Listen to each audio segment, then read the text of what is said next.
Welcome to ML tutorial. आज हम net set का एक इंटरेस्टिंग टॉपिक पढ़ने वाले हैं जिसका नाम है रिसर्च एप्टीट्यूड। अब आप सोचोगे कि इसमें इंटरेस्टिंग क्या है। ये लेक्चर को पूरा देखने के बाद आपको पता चलेगा कि रिसर्च एक कितना इंटरेस्टिंग टॉपिक है। तो इस वीडियो को पूरा देखना और अगर आपको वीडियो पसंद आए तो इस वीडियो को लाइक और शेयर करना और मेरे चैनल को सब्सक्राइब करना। आपको पता है रिसर्च हमारे लाइफ के लिए कितना इम्पोर्टेंट है। जस्ट इमेजिन कि कोई रिसर्च ही ना करता और सारे लोग हमारे पास जो भी अवेलेबल है उसी में खुश रहते हैं। तो आज आप डब्बा टीवी यूज़ कर रहे होते हैं और आपका कोई भाई या बहन ऊपर एंटीना घुमा रहा होता और आप सिग्नल चेक कर रहे होते हैं। आज हमारे पास एलसीडी एलईडी टीवी है, स्मार्टफोन है, आईफोन है। अगर आपको आपके किसी दोस्त के साथ बात करनी है जो दूसरे स्टेट में रहता है तो आप 2 मिनट में उसके साथ बात कर सकते हो। आप वीडियो कॉल के द्वारा उसे देख भी सकते हो बिकॉज ऑफ रिसर्च।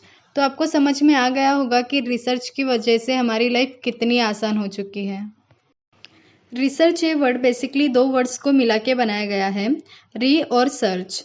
री का मतलब है अगेन, सर्च का मतलब है फाइंड आउट करना और रिसर्च का मतलब है ऐसा नॉलेज जिसके बारे में हमें पहले से पता है फिर भी हम उस नॉलेज के बारे में और स्टडी करते हैं ताकि उस पर्टिकुलर नॉलेज से रिलेटेड और नई नई इन्फॉर्मेशन हमें पता चले।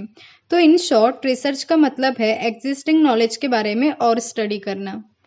फॉर एग्जाम्पल हमारे पास पहले भी टीवी हुआ करती थी पर वो टीवी ब्लैक एंड वाइट हुआ करती थी, लेकिन रिसर्चर ने टीवी के टेक्नोलॉजी के बारे में और रिसर्च की और उन्होंने एलसीडी एलईडी जैसी टीवी बनाई। तो बेसिकली रिसर्च एक सिस्टमेटिक इंक्वायरी होती है, केयरफुल इन्वेस्टिगेशन होती है। किसके बारे में? किसी ऐसे टॉपिक के बारे में जिसके बारे में हमें पहले से ही नॉलेज है। तो ये था रिसर्च का मतलब। एप्टीट्यूड का मतलब होता है योग्यता। तो रिसर्च एप्टीट्यूड का मतलब होता है रिसर्च करने की योग्यता। चलिए देखते हैं रिसर्च के कुछ कैरेक्टरिस्टिक। फर्स्ट है ऑब्जेक्टिविटी। ऑब्जेक्टिविटी का मीनिंग होता है बिना पक्षपात किए रिसर्च करना। फॉर एग्जाम्पल आप कोई रिसर्च कर रहे हो, आप रिसर्च कर रहे हो कि मेल और फीमेल में सबसे ज़्यादा इंटेलिजेंट कौन है, बट क्योंकि आप खुद एक मेल हो इसलिए आप चाहते हो कि मेल ही इंटेलिजेंट साबित हो और इसलिए आप मेल को इजी टास्क दे रहे हो और फीमेल को डिफ़िकल्ट टास्क दे रहे हो। ये है आपकी बायसनेस। एज अ रिसर्चर आपके रिसर्च में पक्षपात नहीं होना चाहिए। मेल और फीमेल को इक्वल अपॉर्चुनिटी मिलनी चाहिए। ये होता है ऑब्जेक्टिविटी। एक पर्टिकुलर रिसर्च तभी अच्छा रिसर्च माना जाता है जब उसमें ऑब्जेक्टिविटी हो। नेक्स्ट है रिलायबिलिटी। रिलायबिलिटी का मीनिंग होता है ट्रस्टफुल। आप जो भी रिसर्च करते हो वो रिलायबल होना चाहिए। अब आपका रिसर्च रिलायबल कैसे हो सकता है? अगर आप अलग अलग सिचुएशन में सेम रिसर्च करते हो और आपको हर बार सेम रिजल्ट मिलता है तो इसका मतलब है आपका रिसर्च रिलायबल है। फॉर एग्जाम्पल मेल और फीमेल को अलग अलग सिचुएशन में आप अलग अलग टास्क दे रहे हो फिर भी हमेशा फीमेल ही अच्छा परफॉर्म कर रही है। इसका मतलब है आपके रिसर्च का रिजल्ट फीमेल मेल से ज़्यादा इंटेलिजेंट होती है। ये रिलायबल रिजल्ट है। नेक्स्ट है वैलिड।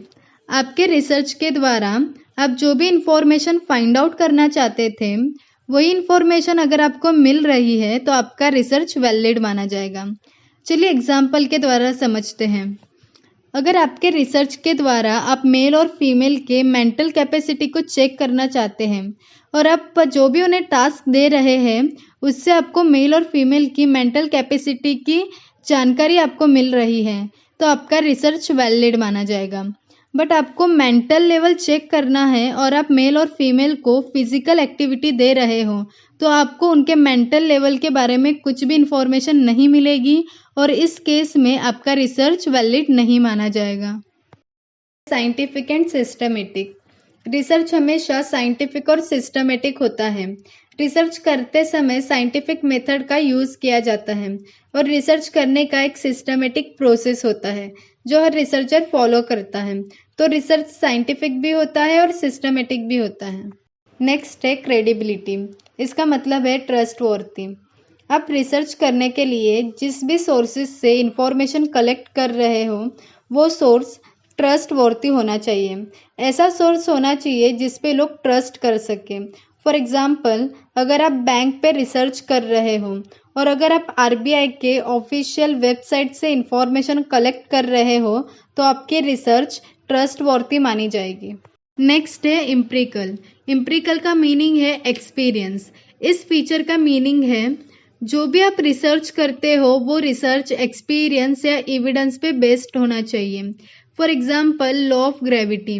आपको पता ही होगा लॉ ऑफ ग्रेविटी कैसे डिस्कवर हुई थी। न्यूटन एक पेड़ के नीचे बैठे थे और तभी एक एप्पल पेड़ से नीचे गिरा। ये चीज़ न्यूटन ने एक्सपीरियंस की कि जो भी चीज़ ऊपर से फेंकी जाती है वो नीचे आती है, और इस एक्सपीरियंस से लॉ ऑफ ग्रेविटी डिस्कवर हुई। Cyclical process. रिसर्च की एक खास बात होती है, रिसर्च हमेशा प्रॉब्लम से शुरू और प्रॉब्लम पे ख़त्म होती है।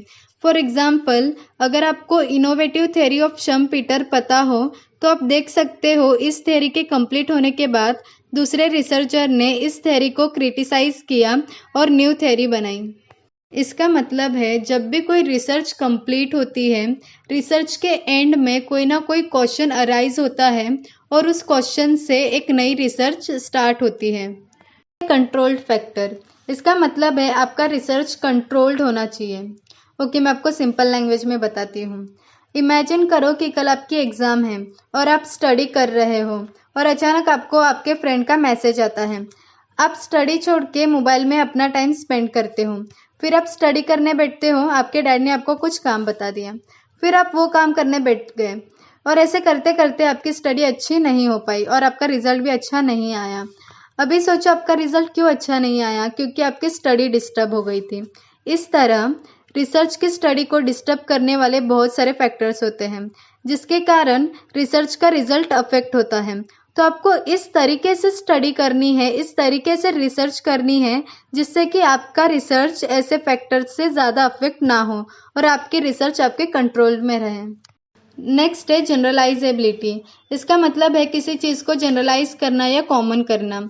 जो बात सिर्फ आपको पता है उस बात को कॉमन करना। रिसर्च ऐसी होनी चाहिए जिसे आप जनरलाइज कर सको, जो लार्ज ग्रुप पे अप्लाई हो। मैं आपको एक एग्जांपल देती हूँ।